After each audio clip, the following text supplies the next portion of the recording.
आज हमारे साथ हैं किशनगढ़ बास विधानसभा क्षेत्र से विधायक और राजस्थान किसान आयोग के उपाध्यक्ष दीपचंद खेरिया जी। सर, बहुत बहुत स्वागत है आपका हमारे चैनल पर और हमारे शो में, जिसका नाम है मुद्दों की बात जनता और जनप्रतिनिधियों के साथ। बता रहे, मेरी तरफ से आप लोगों का बहुत बहुत स्वागत और धन्यवाद।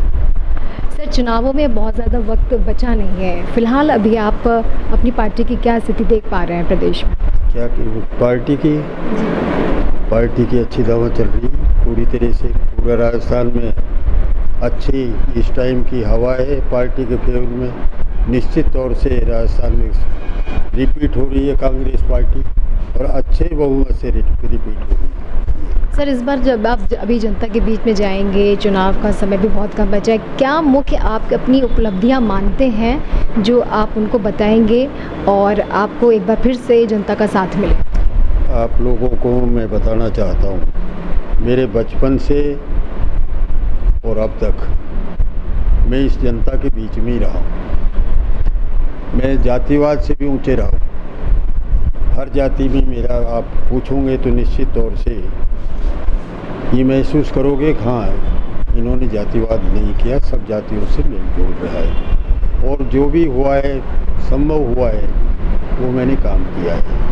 मैं निश्चित तौर से पहले ये कहूँगा कि सेवा दल में मैं 6ठी 7वीं में पढ़ता था, जब भी मैंने कांग्रेस ज्वाइन कर ली थी। उस टाइम में हर एक पदों पे मैं काम करता रहा और अदर्स में भी, जैसे हमारे सहकारी समितियाँ, इनमें भी काम करता रहा और फिर मैं सरपंच भी बना हूँ और उसके बाद में उसी टाइम मेरे प्रधान बना हूँ निर्विरोध 1981 और उसके बाद उप जिला प्रमुख भी बना हूँ और उसके बाद मैं जिला प्रमुख भी बना हूँ। ये मेरे पद प्राप्त हुए हैं और अब मैं जनता के सहयोग से ही मेले बना हूँ।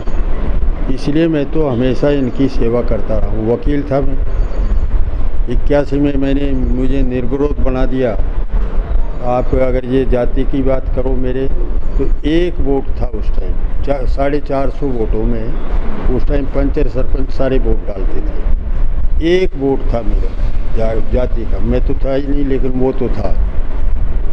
तो उसी टाइम मैंने निर्विरोध में होते ही के साथ ये कह दिया कि मैंने काला कोट टांग दिया। काले कोट में तो बहुत से पता नहीं क्या मन बन जाए, क्या नहीं क्या।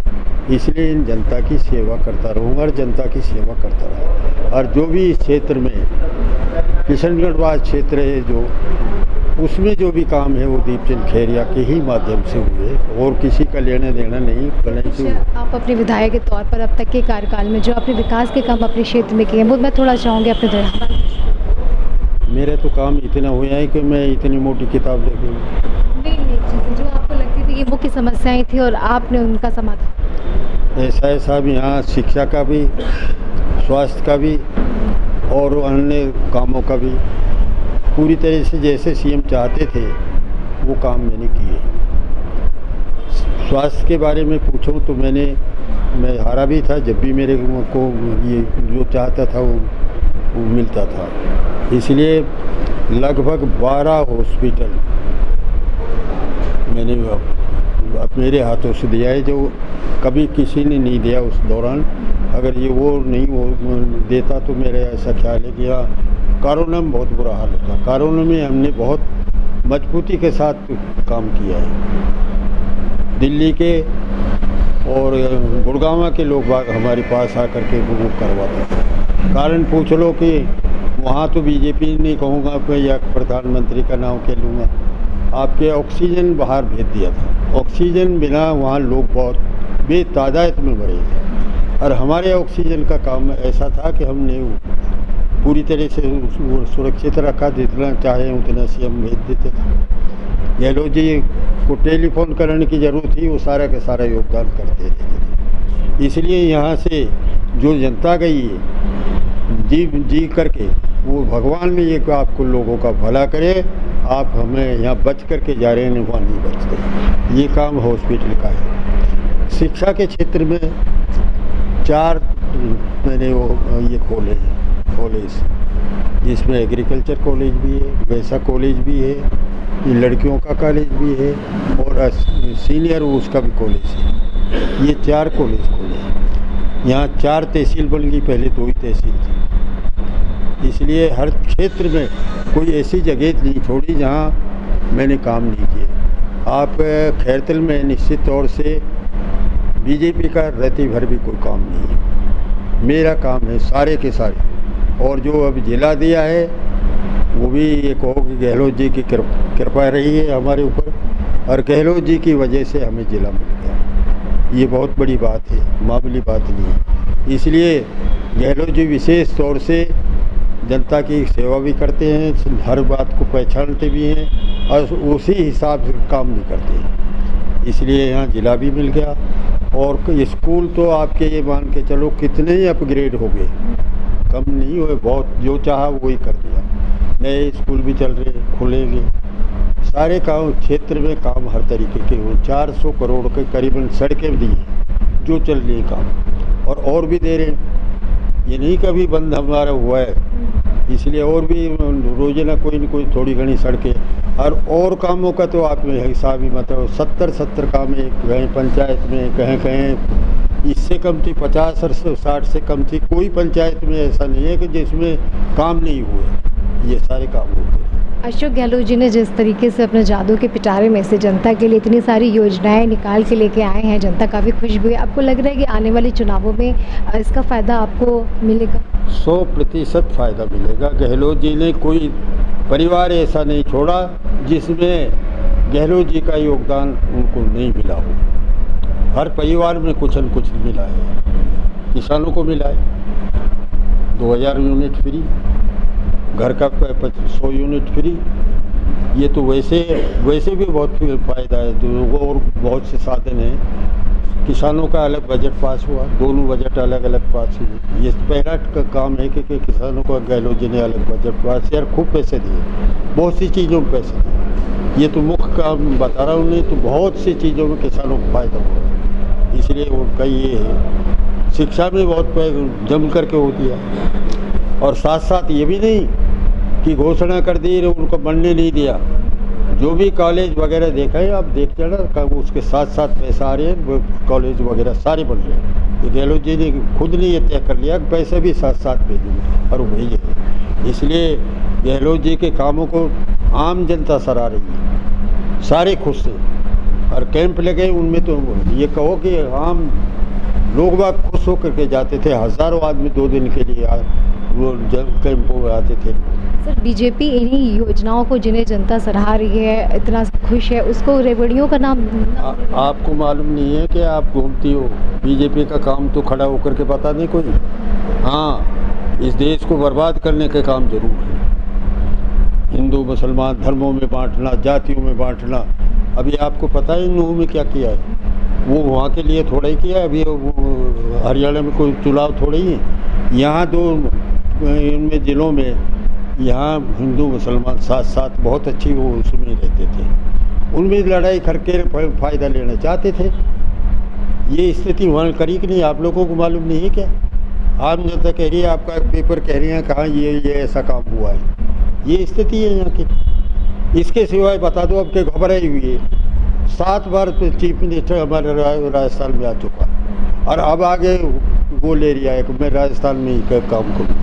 आप अंदाज़ा नहीं लगा सकते क्या हाल हो रहा है। उनके पास तो डेली की रिपोर्ट जाती है, तो प्रधानमंत्री के पास डेली की रिपोर्ट नहीं जाएंगी।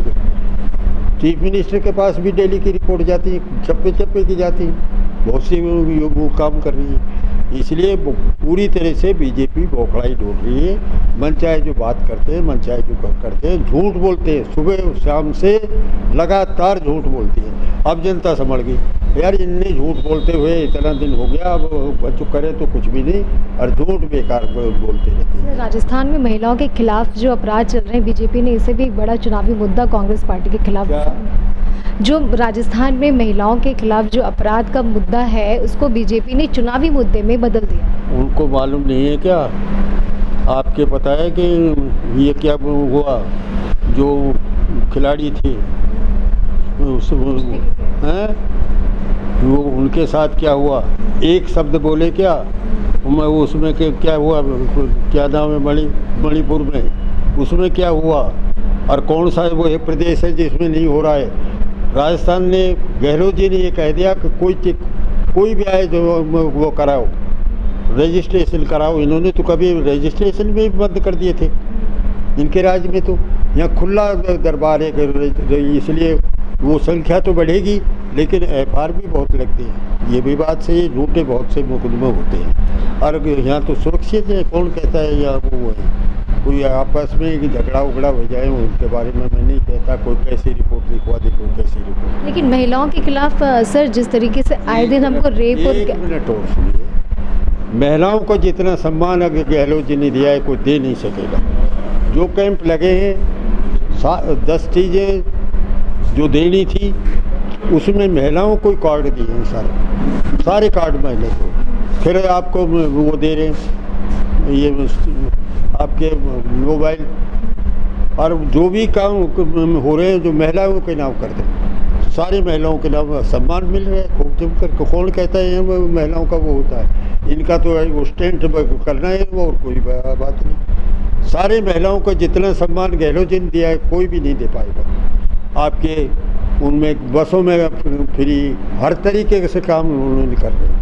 सम्मान दिया सर, मैं उसका उसके नहीं कह रही, मैं नहीं अन्याय, ये नहीं अन्याय से मेरा मतलब वो नहीं है जो आप कह रहे हैं। अन्याय से मेरा मतलब ये है कि जिस तरीके से हमें रोज़ रेप और गैंग रेप की महिलाओं के खिलाफ खबरें, आपराधिक प्रवृत्ति की खबरें पढ़ने को मिल रही हैं, जो लेटेस्ट कांड है भीलवाड़ा भट्टी कांड, उसकी मैं आपसे जानना चाहती हूँ इसमें जो इजाफा हुआ इसकी वजह क्या है? एक मिनट सुनिए, आजकल बहुत से केसेस झूठे हैं, और झूठे का कारण भी पूछ लो, वो क्यों झूठा औरतों को आगे लेकर के चलते हैं। जब झगड़े होते हैं कहें कि आपस में तनावपूर्ण हो जाते हैं तो वो औरत को लेकर के चलते हैं, और विशेष तौर से फर्जी है। आप पुलिस से पूछ लेना, ये अधिकतर बहुत से, यानी मेवात में तो अधिकतर मैं आपको बताना चाहता हूँ कि औरत की इज्जत कम रहे, इसलिए वो मनचाहे जैसे दरख्वास्त लगा देते हैं। ये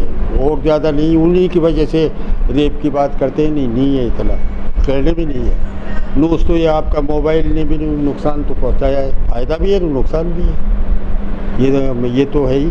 और स्वेच्छा से कोई जाएगा इधर उधर और फिर वो कहें बाई चांस ऐसा हो जाए तो वो कहेंगे कि ये रेप है, लेकिन ऐसी बात नहीं।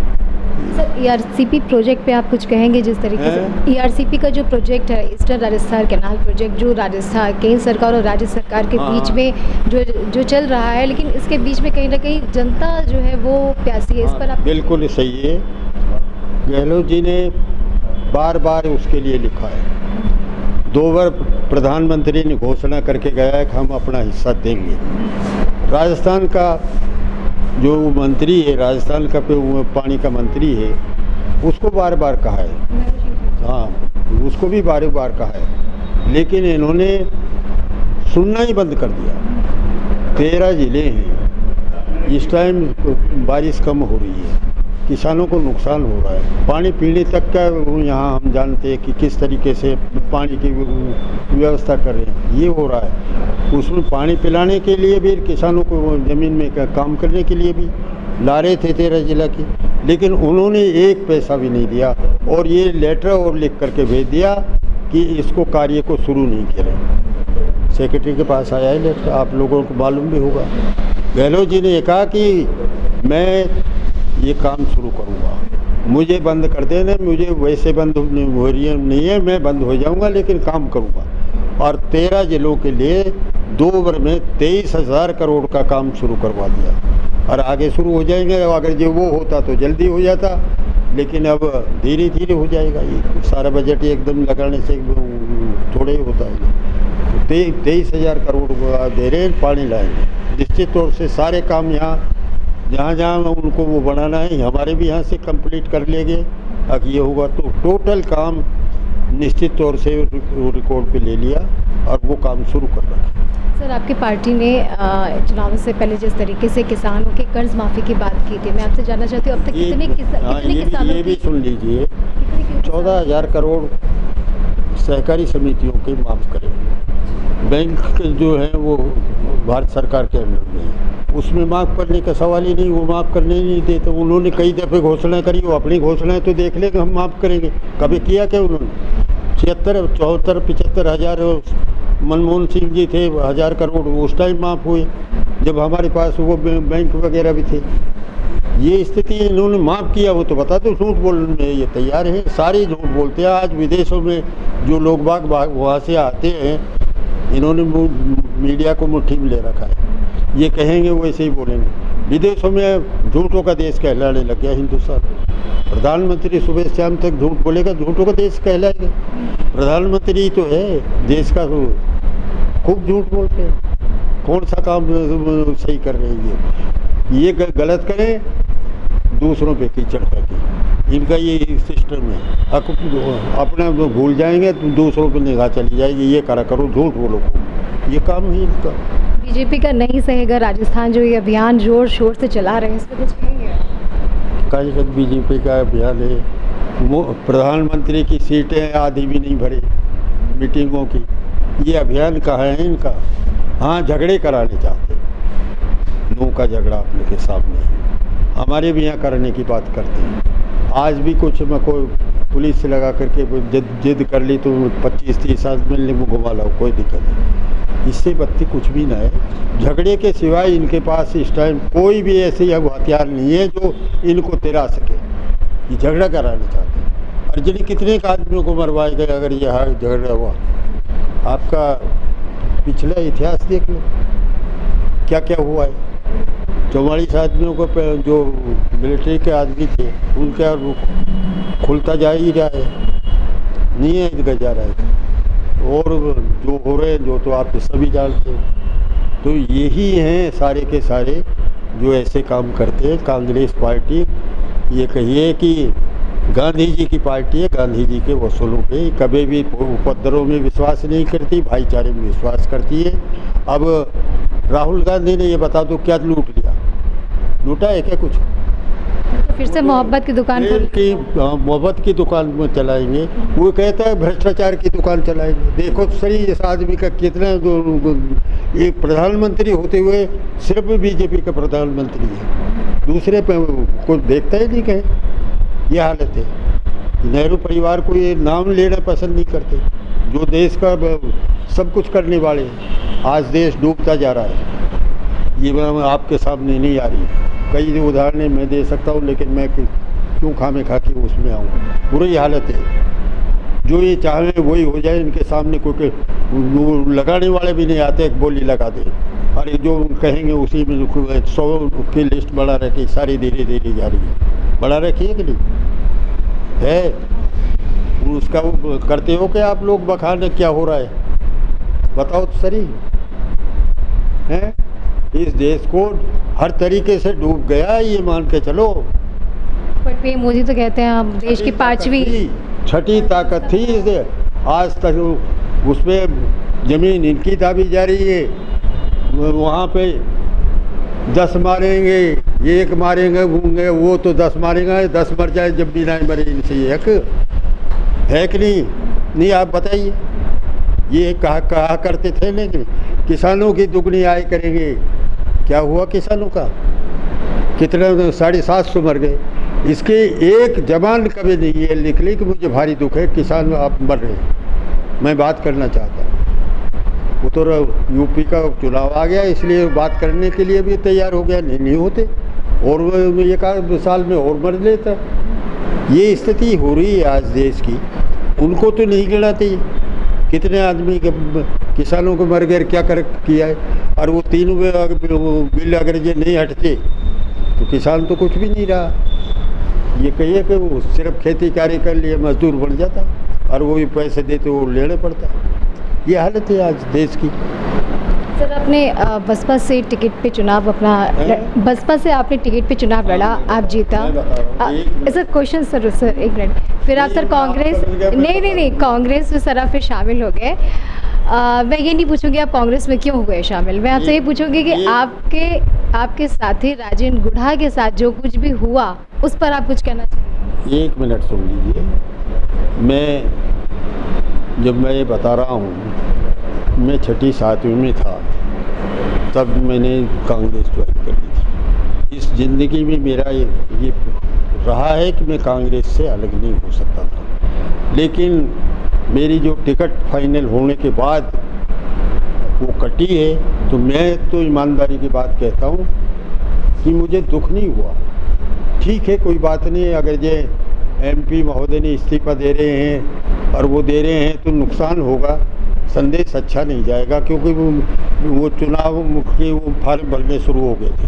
पहले हो जाता तो कोई दिक्कत नहीं, इसलिए मैंने ये कहा कि ठीक है कोई दिक्कत नहीं। लेकिन 5-7 हज़ार आदमी मेरे पास आ गए, रात तो सोने नहीं दिया। मैंने कहा कोई भी लड़ा लो, अगर जो तुम लड़ना चाहते हो तो मैं तो नहीं लड़ूंगा इसमें, कि नहीं चेहरा आपका चाहिए। और मुझे मजबूर कर दिया। सुबह तो ये मान के चलो दुनिया इकट्ठी होगी, हम चुनाव लड़ेंगे, चेहरा आपका चाहिए, ऐसे नहीं होने देंगे। ये मेरे साथ बीती है, मैं रोया हूँ उस दिन। हाँ, ईमानदारी की बात कहता हूँ। पार्टी में छुटवा मेरी एक ऐसा ही था, इसलिए मैं तो कांग्रेस हूँ पक्का। मायावती के स्टेज पे बोला हूँ मैं, जबकि MP के चुनाव में मको वहाँ जैसे आप बैठी हैं ऐसे मायावती है, ऐसे मैं बैठा था। और ये कहा है, इसलिए देश को बचाना चाहते और मजबूत रखना चाहते तो कांग्रेस को वोट देना। कोई कह सकता है क्या मैं कांग्रेसी था कि ये बताओ बसपा का था? इस ज़िंदगी में कांग्रेस नहीं छोड़ी। और उसी दिन मैंने गहलोत जी के पास चला गया था, डांटिए हम आपके साथ हैं, ऐसा नहीं। अच्छा, आपके पुराने साथी रहे राजेंद्र गुढ़ा जो आपके साथ है, फिर भी कुछ कहना चाहेंगे? इतनी नज़दीकी नहीं, मैं दूर ही रहता था। देखो मैं आपको बताऊं, जो मेरे दिमाग में नहीं बैठे साहब, कोई ज़रूरी है। अच्छा, आपकी ज़्यादा नहीं था? नहीं, मैं नज़दीक जो बात है वो बेकार। 3 बार भाषण उसके अलग अलग आ गए कि मैंने जड़ा दी, आया कि नहीं आपके सामने आगे हो। फिर आग मेरी वो खोसली आधी में रह गई, और फिर मैं इनको निकालूंगा, पता नहीं वो कहाँ से ले आया कहाँ से नहीं। एक बात होगा, आप अपने घर में लेन देन का काम करोगा तो कोई डकैत ले जाएगा, चोरी करके ले जाएगा, कौन वैसे मिल जाएगी क्या? ये सारी बात हम देख रहे थे। बीजेपी के लोगों के साथ वो बैठा करता था, उन्होंने कर दिया होगा उसको। बीजेपी का एक तरह से मोहरा बन गया। मुझे ये पता नहीं क्या बन गया क्या नहीं, लेकिन बात तो वहाँ गले तो कमी उतर रही है उसकी बात। हमारे तो भाई हम उस टाइप के हैं नहीं, इसलिए हमारे गले नहीं उतरे। सर, एक और चीज़ जानना चाहती हूँ कि इस वक्त जिस तरीके से पहले कुछ टाइम से चल रहा था कि सचिन पायलट और अशोक गहलोत जी के जो भी कुछ चलता है वो सामने दिखता है, अभी सब कुछ ठीक है? क्या गहलोत जी का? गहलोत जी और सचिन पायलट के बीच बिल्कुल एक है, पार्टी में एक है, काम ही एक है, कोई भेदभाव नहीं। एकजुट होकर इस बार जा रहे हैं। एकजुट होकर। राजस्थान गहलोत जी के साथ भी रहा हूँ, सचिन साहब के भी साथ रहा हूँ, आज भी उनका दोनों का सम्मान करता हूँ। राजस्थान की जिस भी पार्टी की हार या जीत होती है, ठीक है, क्या आप इसको एक तरह का रोड मैप मानते हैं आने वाले लोकसभा इलेक्शंस के लिए? क्या बात, कैसे? मतलब जो भी पार्टी का इसमें, जैसे कि दोनों ही पार्टियां, अगर मेन बड़ी पार्टियों की बात करूं, बीजेपी या कांग्रेस, जीत के लिए यहाँ पर लगी हुई, इसके जस्ट बाद जो है वो लोकसभा चुनाव, बीजेपी कांग्रेस भारी पड़ेगी लोकसभा इलेक्शन। एक मिनट सुनिए, और भी सब कुछ विस्फोट हो सकते हैं बीजेपी में। और भी कुछ विस्फोट लोग बाग कहते हैं, हम तो क्या, आप लोग भी जानते हो सकते हैं कोई अच्छा, जिस तरीके से ये काम में भी नहीं इकट्ठा करता डोल रहे हैं। बीजेपी में जिस तरीके से सीएम फेस को लेकर के काफ़ी लोगों के नाम सामने आ रहे हैं, एक तरह से देखा जाए तो गुटबाजी वहाँ भी बहुत है, चल रही है, लेकिन इसी बीच में एक छोटी सी चिंगारी छोड़ दी है अशोक गहलोत जी ने। ये कहा है कि मेरी टक्कर में अगर किसी को लेके आना है तो पीएम के चेहरे को क्यों लेके आ रहे हो? वसुंधरा राजे है ना आपके पास, क्यों नहीं लेके आ रहे? इस बारे में तो वही के जाने, दोनों पार्टियों के वही जाने। मैं इस बारे में कोई टिप्पणी नहीं करूँ। सर खैरतर जिला बना, इसके लिए आपको बहुत बहुत बधाई। अब सर थोड़ा सा जनता भी यहाँ पे समझना चाहती है कि अब यहाँ पे 2 एसपी ऑफिसेज होंगे। क्या भिवाड़ी का जो एसपी ऑफिस है वो क्या उनका मतलब क्या उनकी कार्यक्षेत्र रहेगा क्या? एक मिनट सुनिए, जब अलवर जब मैं जिला था तब भी भिवाड़ी में एसपी बैठाया था। क्यों? लॉ एंड ऑर्डर का काम था। एक एडीएम बैठाया था। क्यों? ये वहाँ औद्योगिक क्षेत्र है, ये थे। कोई छोटी मोटी और भले ही चले जाए, जिला यही रहेगा। भिवाड़ी भी खैरतर में आ गया। हाँ जी, यहीं रहेगा जिला वगैरह। तो सर अब जो भिवाड़ी में एसपी ऑफिस रहेगा तो उनका क्या कार्यक्षेत्र, क्या स्टाफ सब रहेगा? अब ये तो वो कार्य क्षेत्र चलाने वाले जानेगा और करवाने वाले जानेंगे। ये मैं थोड़ा ये कुछ थोड़ी बहुत मुझे ऐसा लगा कि शायद अगर कुछ जानकारी आपको हो तो अपने दर्शकों तक पहुँचा सकते हैं। सर मैं आपसे बस एक छोटी सी अपील चाहूँगी कि एक अपील आपसे मुँह में जो हिंसा हुई जिसकी वजह से दंगे भड़क सकते थे और बहुत ज़्यादा उससे अच्छा यहाँ पर मैं चाहूँगी कि हमारे जनता से एक सौहार्द भरी अपील करें कि ऐसी घटनाएँ और ना हो। ऐसा निश्चित तौर से मैं ये अपील करना चाहता हूँ कि जैसे सांग और जैसे कार्य बीजेपी कर रही है, इनको पहचानते हुए सारी जब समाज, सारे ये धर्म, सारी जातियाँ एकजुट हो जाए, देश मजबूत होगा। वरना देश का भविष्य पता नहीं क्या होगा और क्या नहीं। इसलिए सब लोगों से ये कहूँगा कि इन बहकावे में नहीं आए, झूठ में नहीं आए और एकजुट होकर के इस देश को आज़ाद भी कराया है और आगे भी मजबूत करने के लिए एकजुटता बहुत ज़रूरी है। इस पर ध्यान दिया जाए और उस दिशा में काम किया जाए। तो ये थे आज हमारे साथ विधायक दीपचंद खैरिया जी, जिन्होंने साफ शब्दों में हर बात का, हर सवाल का बड़ी बेबाकी से जवाब दिया और उनको 101% ये यकीन है कि एक बार फिर से राजस्थान में कांग्रेस की सरकार रिपीट होगी, क्योंकि बीजेपी जो भी मुद्दे उठा रही है वो अंदर से पूरी तरीके से खोखले हैं। मेरे सहयोगी हरीश के साथ मैं साची गुप्ता, ATL न्यूज़।